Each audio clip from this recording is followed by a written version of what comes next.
Hi guys, welcome to Fanan. Today we're here at Mind Cult, and Mind Cult is basically mind cultivation. So, what we aim to do is touch on some taboo topics, help you through some psychological issues, and hopefully you can take something away that might help you out. So, today I'm here with Miss Ambreen. Hi, I'm Ambreen. I'm basically a psychotherapist, NLP Masters practitioner, and a life coach from ICM. Today, our main topic is going to be primary wounding because that's essentially when the person starts to be who they are. And so, Ambreen, just in very basic layman language, I want to ask you, what is primary wounding? Alicia, primary wounding is basically the psychological, relational, and emotional triggers that we have the time we are born. Okay. Okay, and the developmental stage of primary wounding is basically from 0 to 7. You can easily say that it's a sponge year where the child is absorbing everything from 0 to 7. Got it. Whosoever the child is close to gives those attention, attachment, whatever the child needs at that time, the caregiver gives the child. Okay. So infancy is the 0 to 2 when the child is basically wants feeding, changing, basic things like belongings for the child. Got it. Then it's from 3 to 6 years. That's the early childhood, where the child actually navigates himself. He doesn't know, he's not sure of himself, but he feels that he's the person in this world. Everybody should look at me. That is the time when the child really is very vulnerable and basically is exposed to so many triggers in life. And if those triggers are not met, at that point in time, the personality is shattered. Like when the needs are met, everything is going hunky-dory, everything is fine in their lives, there's no problem at all, then life goes on smooth. What exactly could go wrong, as you also mentioned, in these stages how would that affect their later developmental stages? Little things like, I am not good enough, I am not safe, people are avoiding me. So these are the things, everything is happening unconsciously, everything is here is unconsciously happening. So when the child is basically thinking that needs are not met, later in life, there can be really a problem for the child. So many triggers come, panic attacks, depression, anxiety, narcissism, bipolar. Moving further with it, would it have to be that the child develops these sort of I'm not good enough or I'm not feeling safe type of prompts? Is it important that there's overt trauma, or could it be happening from a person experiencing a very normal childhood as well? Alicia, basically it really erupts from traumas in life. Okay. Early childhood traumas, abuse, physical abuse, emotional abuse. For instance, the child is seeing his father yelling at the mother. Okay. That is the time that he develops that trauma, so much like trauma that some children later in life, they don't want to get married because they feel that the father will be abusive, there'll be cheating happening, something or the other of this sort. So everything actually happens from 0 to 7. All Little things print from 0 to 7. Got it. Little root cause actually comes from 0 to 7. So essentially, any trauma that we do have, even at any stage of life, has been planted from 0 to 7, you would say. Absolutely. And that's how important primary wounding is. Are there different personalities of people or different levels of sensitivities that are more prone to deeper and more long-term traumas? So many a times the clients come to me and they ask me that we are feeling anxious. So anxious is a bigger word to so many small eruptions or conflicts within themselves. So basic thing is that where is it coming from? So we need to identify where this trigger is coming from. And once we identify, basically, and that's through, of course, professional help. Once we identify, it's like voicing it out loud. You've seen the iceberg in the ocean. The tip of an iceberg is consciousness. Okay. And then little bit beneath is your subconscious and the pre-conscious. And the vast ocean, we don't know the depth of an ocean. That's your unconscious. Got it. Yeah. Okay. Yeah. So essentially, when someone is powering through all of these traumas, these sensitivities, that sensitive or that personality that is very sensitive could be coming from either your conscious, your sub or pre-conscious, as you said, or most of it is planted in your unconscious. Absolutely. Got it. Kind of want to ask, why is acknowledgement of these primary wounds the first step in healing them? Alice, healing is a journey, basically. And whatever we go through, that's what we are navigating our journey towards. Acknowledgement is basically where we know where we are going wrong, what is happening, what is actually triggering us, what is the underlying cause of it, what is the unmet need of it. Okay. So, till the time we will not meet our needs, we will not be able to navigate our inner self. Everyone's journey from the age of 0 to 7, I'm sure they've experienced something or another where they develop these type of traumas, right? Alisa, there's one more thing also that if okay, so we say that perfect parenting is going on, the caregiver is there, the child is smoothly going in 0 to 7 years. That can be also like when they start to go to school. Okay. Okay, things can happen there. They can be bully, gaslighting, they can be anything, right? So we cannot connect with our 0 to 7 years at that point in time because that's happening very freshly there in the school, in the university. So that is the time that we also can feel and see that there are some steps that we can say when we can take. There has to be something or the other. If the household is going very perfect, the primary caregiver is there, the child is having a ball of a time in life, whatever. But little trigger can even take you towards any unresolved issue, any conflict in life, where he feels sometimes that this is the biggest problem that he's facing, although that might be a very small pea size of a problem. Like if you said there's a perfect life that a child is experiencing at home, there could be external factors, right? Like aunts, schools, friends.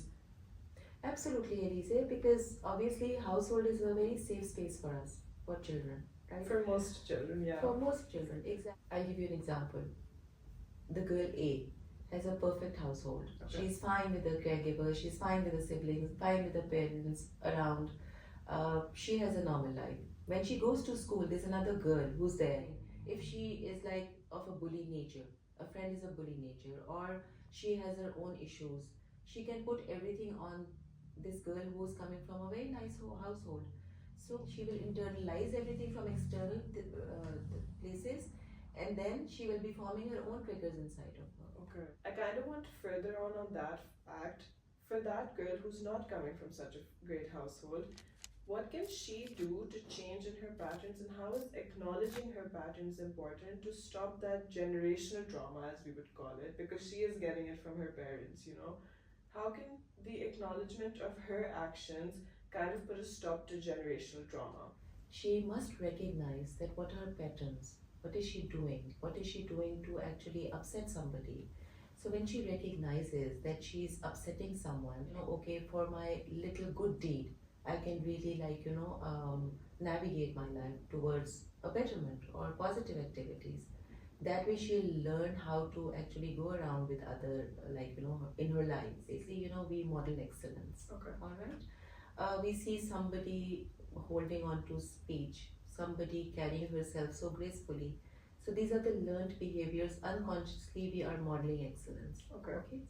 So basically, when we match our frequencies, when we match our abilities with each other, that is the time that we recognize. Okay. And once we start doing that, we really can progress. And as you said, we're always modeling excellence. So just to kind of reiterate your thought, if someone's also not coming from a very calm household, there are always good examples around. Even if there aren't good examples around your household, you will always find some level or the other where you're matching someone's frequency. When you're acting a certain way, you will match the frequency of another person, and then you will be able to model that excellence. Now we're going to be getting on to the third phase of primary wounding, and that is the healing. Okay. So I'm going to ask you a very specific question. I feel like abandonment within our society is very normal.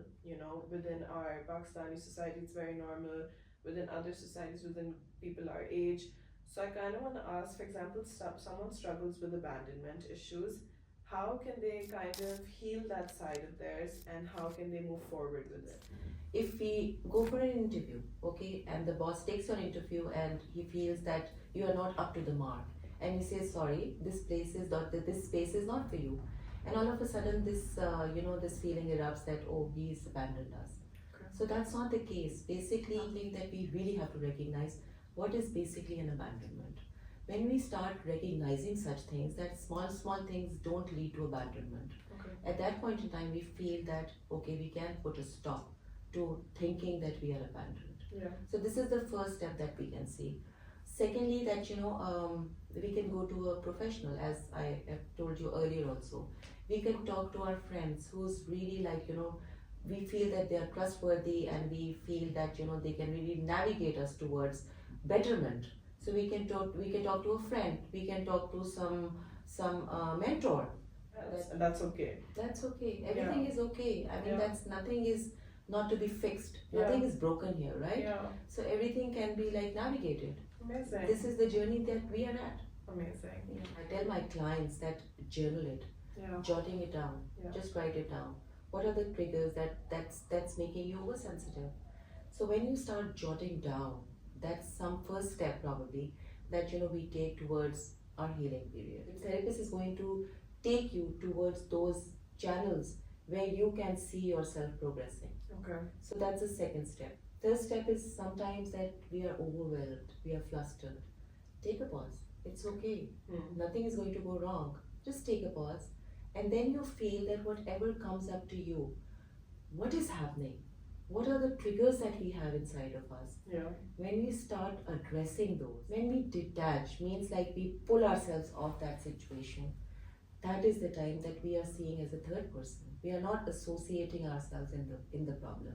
We are taking it on, detaching. And that's the time where we feel that, oh, this is something really easy, we can do it. Yeah. So there are multiple things that we can really do for ourselves. Yeah. Self-awareness is very important, but there are other things. You can detach yourself from a situation. Obviously, it won't come easy at first. Of course. You'll feel very emotional about a situation you were in, but taking a breather, taking a pause, taking some time to yourself is very important to kind of just help yourself re-navigate. Absolutely. Got Hobbies are really important. Hobbies are important. Meditation is very important. Give yourself that time. Give yourself some grace essentially to work through that, and that really shows us the importance of self-compassion essentially, right? We have to be passionate towards ourselves. Yeah. That's the most important thing. Okay. Every time I tell my clients that once you are going in a plane, if there is an emergency and the oxygen is off, you have to first take that emergency oxygen to yourself and then give it to the other person. Yeah. So you actually love yourself, start loving yourself, Okay. start respecting yourself.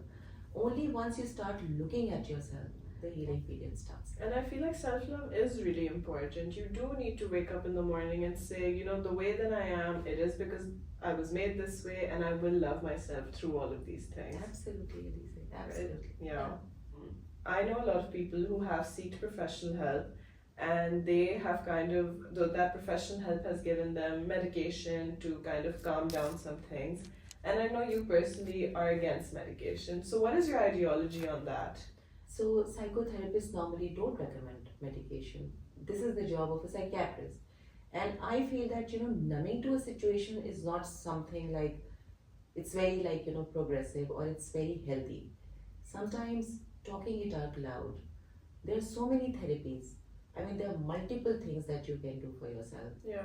So basically, and if you have a problem, definitely if you cannot, the psychotherapist cannot heal somebody who has different mental issues. Yeah. So there the medication comes. Until or unless there's the utmost, we don't recommend any medications. Got it. But for men, especially in our society, they're taught to always be strong, don't cry, do your thing, move it forward. And so many people in our societies have daddy issues because of this, because That, लड़के रोते नहीं हैं. yeah. क्यों नहीं रोते? They have emotions. They have to cry it out loud. Every gender, I think so, is the same. Is there anything that you would like to tell younger people or even older people watching this that would kind of help them go through their primary wounds and heal themselves? I would say love yourself, embrace your insecurities, and trust the process. 100%. It's very important to do these three things. Thank you so much, Ms. Ambreen. Thank you so much.